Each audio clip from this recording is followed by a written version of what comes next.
Thomas Sowell explained visually, inflation is a hidden tax. Drawn from the book Basic Economics.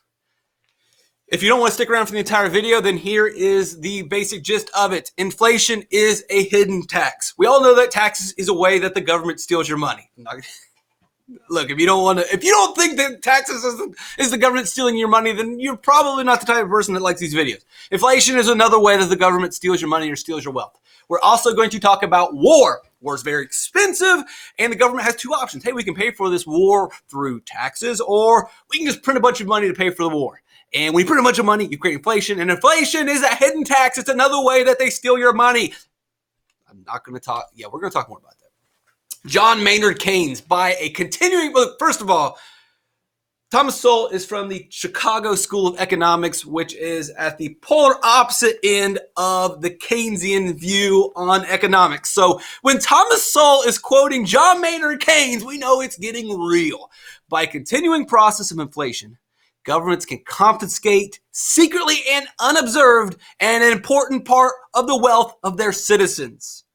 Translate that in a little bit, but I think you get an idea of what's going on. So if we look at 1960, a dollar bought 6 times more stuff. A $1 bill was 6 times more valuable. Basically, if we just want to put it into our easy brain, a dollar was like $6.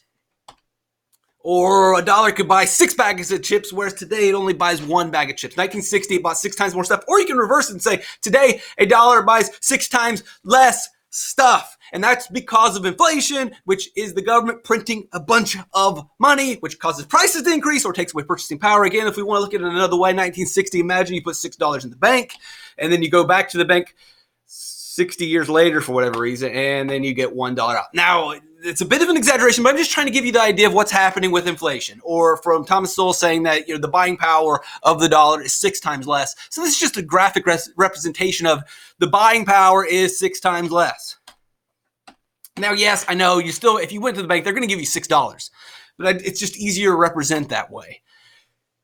So yes, you do get $6 back, but $6 buys less now. It buys what $1 bought in 1960. The money didn't disappear. It's just that prices rose, and the prices rose because supply has led to an increase in prices because supply dropped, or demand, which has increased because the government printed more money. When people have more money, they tend to spend more money. When they spend more money, that drives demand up, and demand goes up, so do prices. And that's really what inflation is. It's just the general increase of prices over time. That's all. And it's created by printing more money. So, just another representation, a dollar could buy 6. You don't really need to worry about all this. I'm just trying to get you the idea that it has 6 times less purchasing power.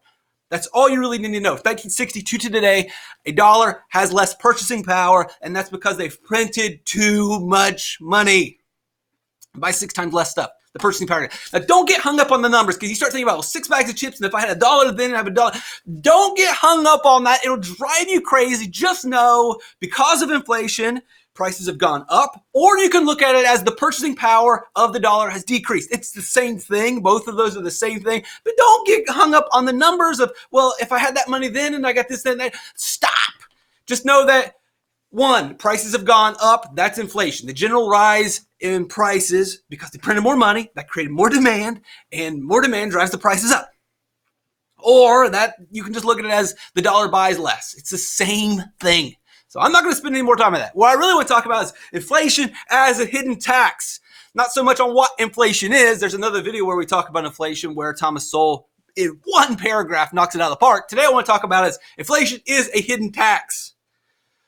When the government prints more money, that means people have more money, they spend more money, and when they spend more money, that's an increase in demand. And as we know, when demand increases, prices go up. That's an example of inflation. We're also in this video going to give you an example of supply decreasing as well. So not only do we have an increase in demand because of the printing of money, but we also have a supply decrease, which also drives prices up. So let's bring in the government and create this whole mess. Taxes are a way the government steals your money. I'm sorry, there's no other way of looking at it. Look, if you want to love the government, that's fine, but the government is taking your money and you have no choice. Give me another example where someone takes your money and you have no choice. All those other options or all those other scenarios or examples will be called theft. But they provide, just play with me, okay? Play the game. We know that when the government taxes us, most voters and citizens are not happy. We do not like higher taxes because it's theft. It's theft. You don't like high taxes. You don't want to pay more in taxes because you realize what it is, although you don't want to admit it. So just admit it. You don't even have to play. Just admit it. You don't like the government raising taxes. Most voters don't like raising taxes. You don't want them to take your hard-earned money. Politicians know that. Politicians realize if I raise taxes, they're not going to vote for me. So politicians often decide, yeah, we're not going to raise taxes. That's a problem. Yes, I'll vote for you if you don't raise my taxes. Cool deal. There's a problem. Government got bills to pay. The government's got to pay for all the services that they provide. Social Security, Medicare, Medicaid, defense.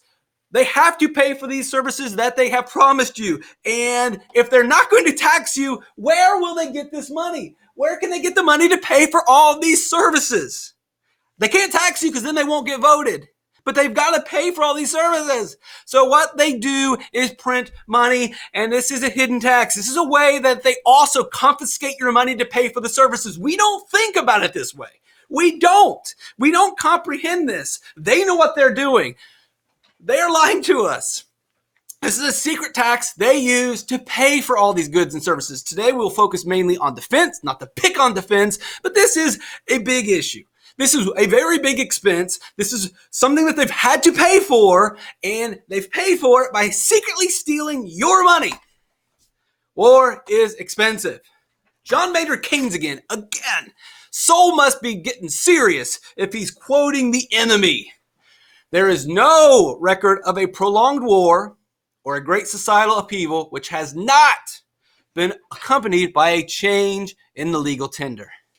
But almost unbroken chronicle in every country which has a history, back to the earliest dawn of economic record, of a progressive deterioration in the real value of the successive legal tender, which have represented money. So basically, every war that has ever happened has also existed with inflation or a deterioration of the value of those dollar bills. That's Keynes saying that. War is expensive. You know this.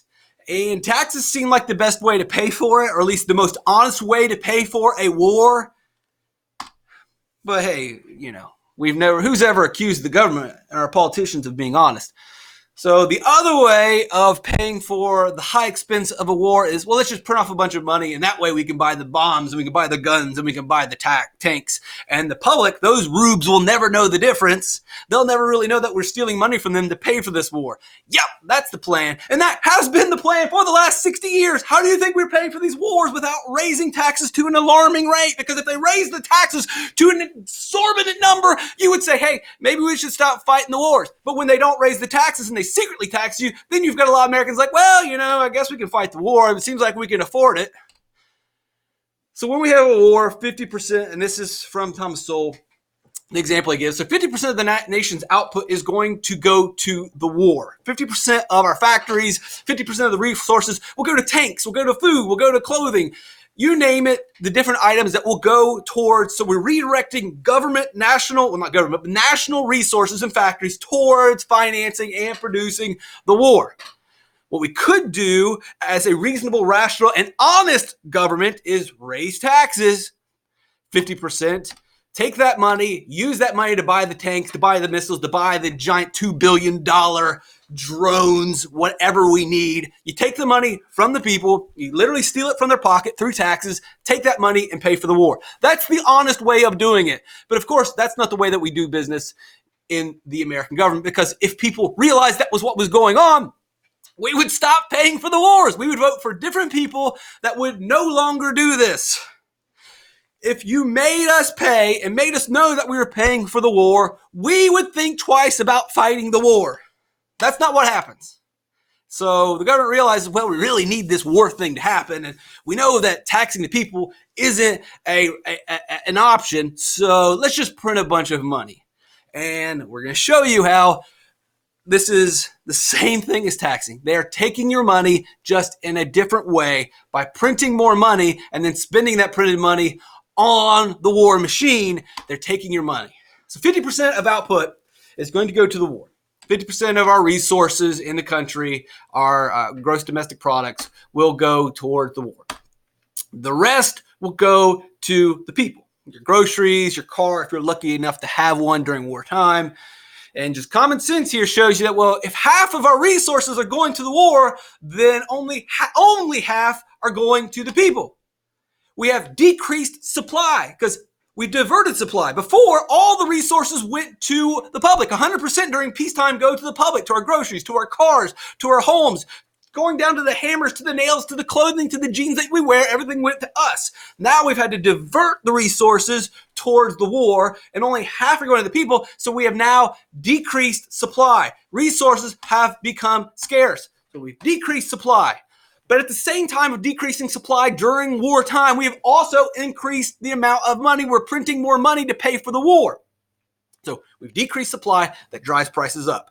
We're printing more money. And as we've talked about in the other inflation videos, when we print more money, people have more money. And when people have more money, they tend to spend more money. That increases demand. So we are decreasing supply, which raises prices. And we are increasing demand, which raises prices. This is a bad scenario.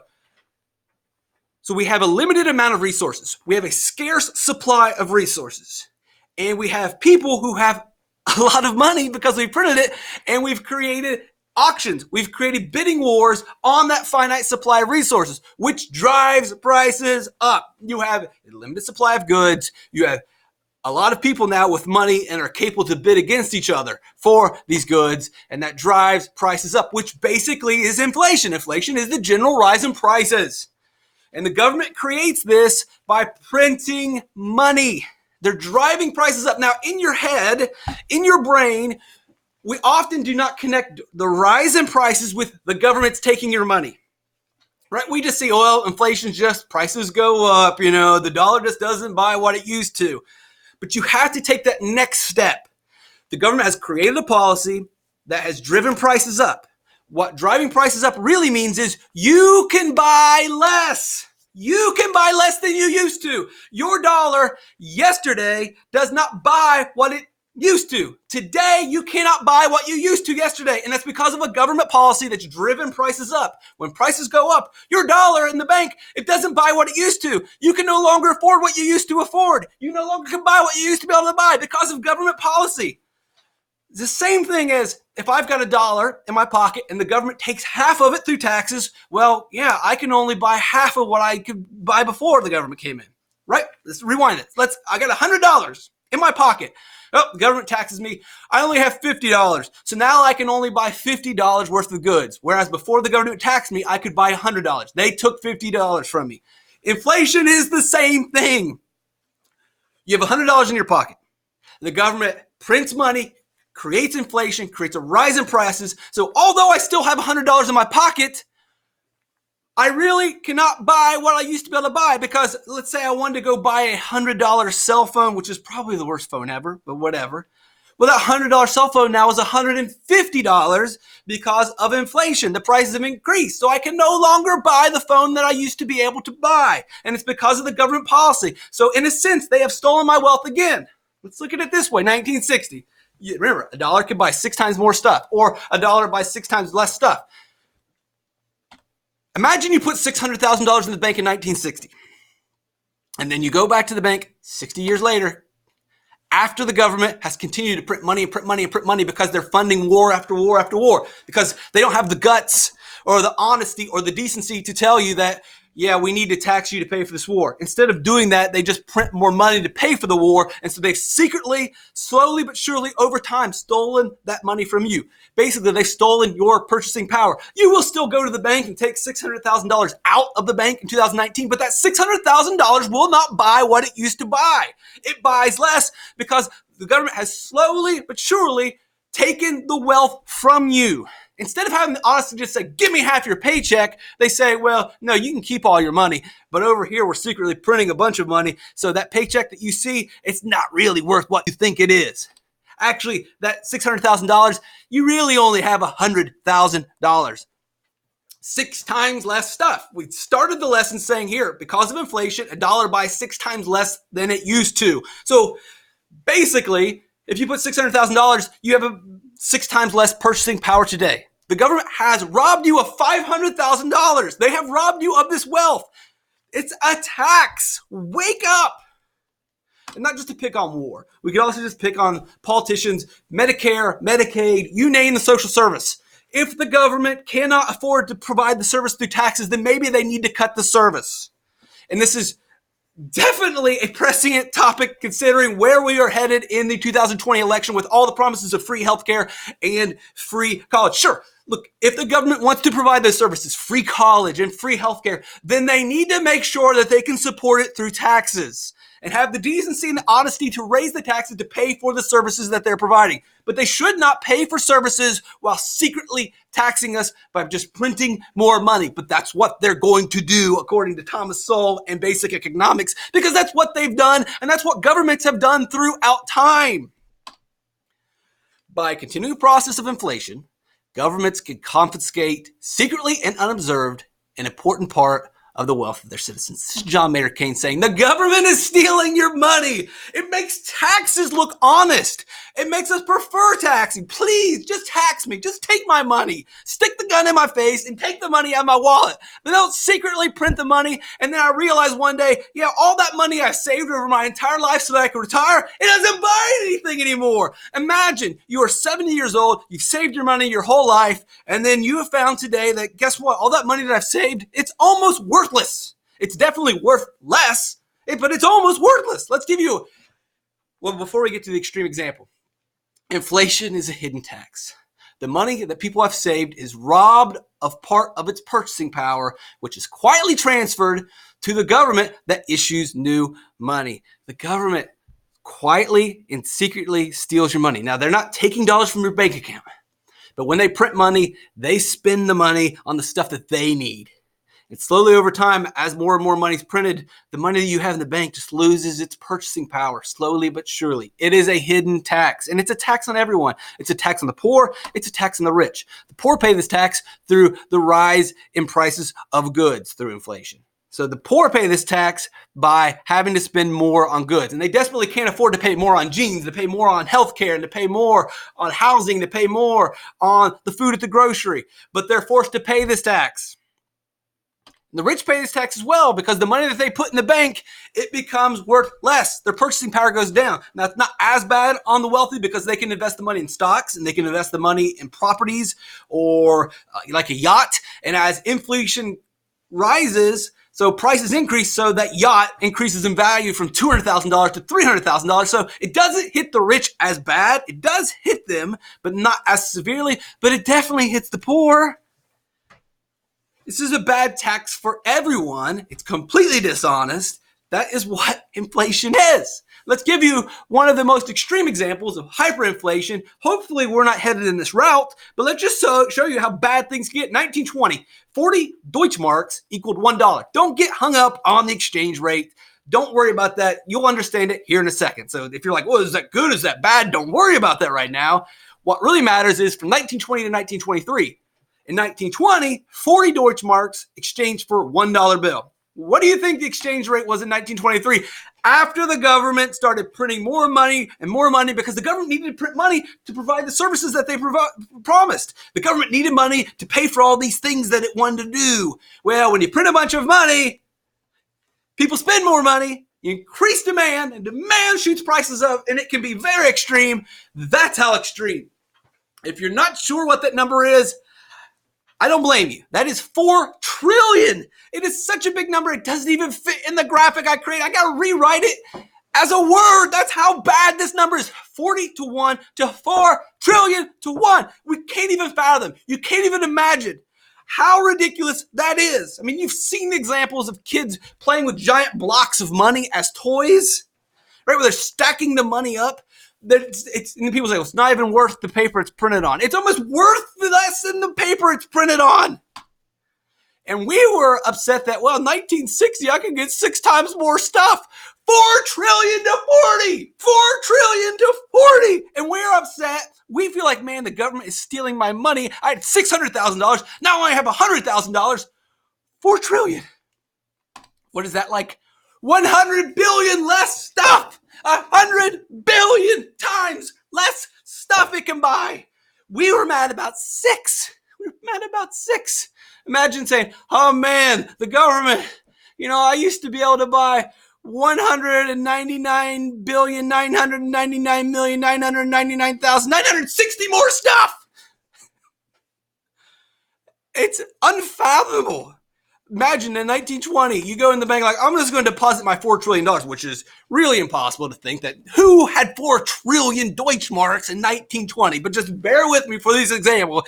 This super rich guy puts in $4 trillion, and then just 3 years later, well, technically it'd be 4 years, but let's just say 3 years later, he walks in like, all right, I need my $4 trillion. Well, here's your 40 Deutschmarks. 40 would be... Where is my 399,999,999,999,960 other Deutschmarks at? Yeah, it's gone. It's inflation. Well, technically, he would get 4 trillion back, but the 4 trillion would buy almost nothing. The 4 trillion would you get the point. To get an idea of how bad hyperinflation was in Germany, a comparison would be, imagine that we, through hyperinflation, turn Bill Gates or Jeff Bezos into a poor person. Now what would happen to a poor person, right? If that's what happens to them, then we just die. I mean, there's got to be something worse than death, right? If Bill Gates to a poor person, what is a poor person? Right? Like, how much poorer can they go? Well, they could be dead. It seems like dead's not deep enough down. I mean, like 7 layers of hell, is that the punishment? Is that the severity of the inflation? This is serious stuff. When the government prints money and people spend it because they should, and it creates prices that go really high, and the value of the dollar or the purchasing power just plummets, obviously the German people were pretty upset. 40 trillion to 40. Pretty big deal. Kind of sets up a bad scenario. Allows for this guy to have some power. And that starts with bad government policy through inflation, which is a hidden tax. They are taking your wealth and you do not even know it.